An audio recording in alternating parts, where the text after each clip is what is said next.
Fashion-Werbung zu filmen ist super schwierig. Ich meine, es gibt ja wohl kaum etwas Anspruchsvolleres als Produktvideos für Kleidung. Daher muss ich das unbedingt selbst einmal ausprobieren. Also legen wir direkt los und schauen mal, wie gut ich mich dabei mache. Ich meine, dabei kann ja nichts schief gehen, oder?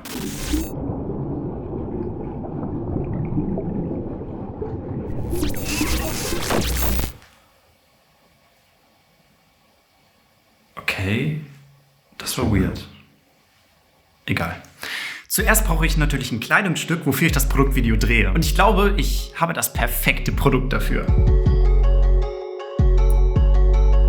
Ist das nicht extrem sexy? Ein Beanie ist perfekt, um neben Modelaufnahmen auch noch einzelne Produktaufnahmen zu machen. Diese lassen sich dann in einem Produktvideo perfekt miteinander verbinden. Als nächstes muss ich mir Gedanken über das Setup machen. Weil die Mütze weder durchsichtig noch reflektierend ist, spare ich mir unglaublich viel Zeit, das Ganze vor einem grünen Hintergrund zu drehen und diesen dann später ausschneiden zu lassen. Weil ich später in dem Werbespot keine Kamerabewegung brauche, reicht es vollkommen aus, die Blackmagic Gossa Mini Pro G2 einfach auf ein Stativ zu stellen. Es muss halt nicht immer unnötig kompliziert sein. Okay, wie nehme ich am besten diese Mütze auf? Zuerst bastle ich mir aus Pappe so einen super hochwertigen Helm. Darüber kann ich dann mein Beanie stecken, damit er so ein schönes Volumen bekommt und nicht einfach nur so flach herunterhängt. Dann ist die Idee, die Mütze schwebend um sich selber drehen zu lassen. Also zuerst eine Angelschnur durch die Mütze fädeln und das Ganze dann aufhängen. Jetzt muss die Mütze sich nur noch irgendwie drehen. Tatsächlich habe ich lange überlegt, wie ich das am besten machen kann. Und am Ende habe ich mich ganz einfach dazu entschieden, mit einem Arduino einen kleinen Schrittmotor zu programmieren, der die Mütze drehen soll. Dann muss ich aber noch irgendwie diese Angelschnüre am Motor befestigen. Was nach einem perfekten Job für meinen 3D-Drucker klingt. Also mal eben schnell so einen Adapter gedruckt, damit ich die Angelschnüre am Motor befestigen kann. Und das Ganze dann noch super professionell an einem Rahmen angebracht, der überhalb des Greenscreens ist. Damit haben wir es fast geschafft. Fehlt nur noch das Licht. Zuerst brauche ich eine möglichst große Flächenleuchte, um das Setup gleichmäßig auszuleuchten. Dazu leuchte ich mit einem Strahler die Mütze schräg von der Seite an und stelle einen Diffusor dazwischen, damit das Licht möglichst weich wird. Um den Beanie noch besser vom Hintergrund zu trennen, nehme ich noch zwei Strahler, die die Mütze von hinten belichten und dem Bild so eine extrem sexy Lichtkante geben. Extrem sexy. Meine ich natürlich. Um noch mehr Kontrast reinzubringen, stelle ich auf der linken Seite schwarzen Molton auf. Dadurch wird auf der Seite Licht weggenommen und das Produkt bekommt deutlich mehr Tiefe. Produkt ist in Position, Licht ist perfekt und die Kamera ist ready. Also nur noch den Motor starten, die Aufnahmetaste drücken und eine 360-Grad-Aufnahme von beiden Beanies machen.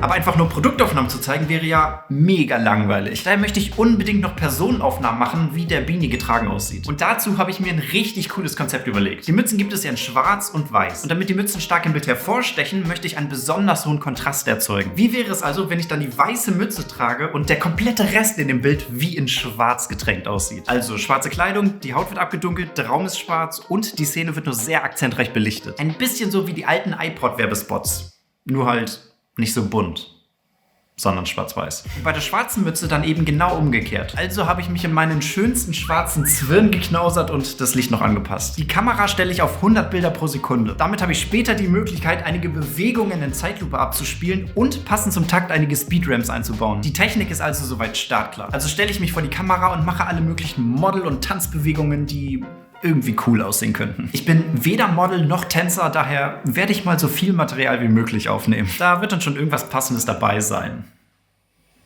Hoffentlich. Das Ganze nehme ich dann in einem schwarzen und in einem weißen Outfit auf und wechsle regelmäßig die Kameraposition für unterschiedliche Perspektiven.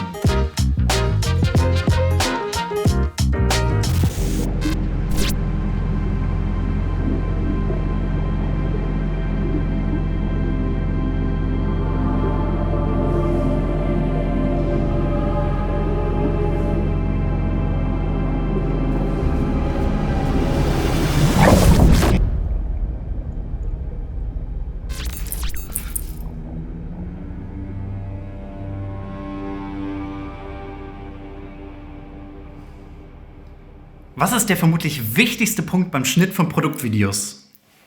Musik. Nach geschmeidigen 3 Stunden oder so habe ich auch endlich das passende Lied gefunden, es auf 30 Sekunden gekürzt und besondere Momente mit Markern hervorgehoben. Anschließend muss ich mal eben kurz die Unmengen an Videomaterial nach ästhetischen Momenten durchsuchen. Wessen Idee war das eigentlich, so viel Material aufzunehmen und nicht einfach eine Choreografie zu planen? Ich bin weder Model noch Tänzer, daher werde ich mal so viel Material wie möglich aufnehmen.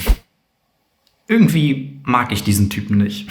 Egal. Passend zur Musik werden die einzelnen Clips dann mit Speedramps und Bewegungen verknüpft, die sehr gut zusammenpassen. Und dort, wo dann später die Produktaufnahmen animiert werden sollen, habe ich erstmal einen Platzhalter eingesetzt. Aber wie animiere ich das Ganze jetzt am besten? Zuerst muss natürlich der Hintergrund entfernt werden. Und da ich das alles vor einem Greenscreen gedreht hatte, war das natürlich absolut gar kein Problem. Nur hier und da musste ich meine Hand nochmal extra hinzufügen. Dann kann ich auch schon einen passenden Hintergrund hinzufügen, der mit ein, zwei Lichtflecken deutlich mehr Tiefe bekommt. Die größte Herausforderung wird aber meine Haut, die eigentlich wie meine Kleidung aussehen soll. Dazu kann ich ganz einfach mit einem Kia meine Hautfarbe auswählen, die Auswahl invertieren und kann dann so mit einer Farbkorrektur meine Haut entsättigen und abdunkeln. Das war schon fast zu einfach, aber hey, ich will mich nicht beschweren. Und zum Schluss fehlt dann eigentlich nur noch der Schatten. Und exakt das gleiche muss ich für die hellen Aufnahmen auch nochmal machen, nur dass ich hier die Schattenbereiche meiner Haut aufhelle. Und wer sagt eigentlich, dass ich mich nur einmal im Bild haben darf? Wie wäre es zum Beispiel, wenn ich für eine Einstellung mein eigener Background-Dancer bin? Dazu dupliziere ich mich einfach dreimal, spiegel das Ganze und pack das in den Hintergrund.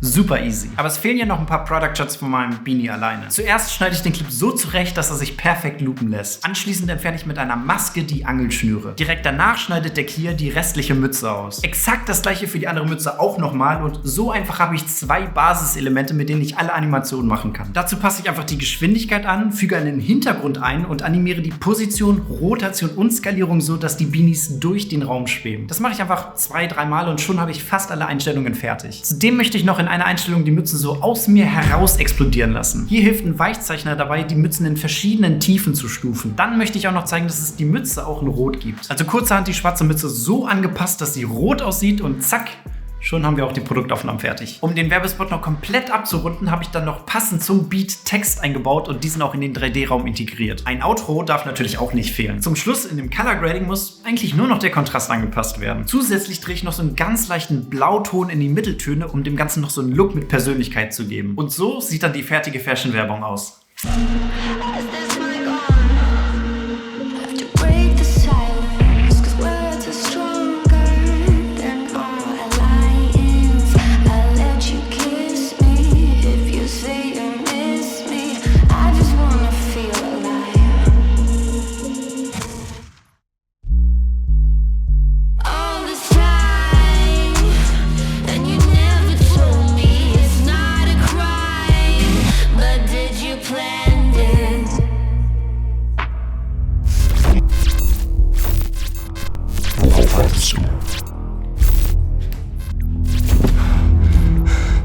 Irgendwas stimmt hier nicht. Mach weiter. Mach jetzt! Okay. Wenn du auch so ein Beanie haben möchtest, dann schau gerne mal in meinem Shop vorbei. Der Link dazu ist in der Beschreibung. Und wenn dir dieses Video gefallen hat, dann schau dir unbedingt dieses Video hier an. Da zeige ich dir, wie man ganz einfach eine Apple-Werbung nachmachen kann. Ich hoffe, wir sehen uns da dann wieder und damit tschüss, bye bye und ciao.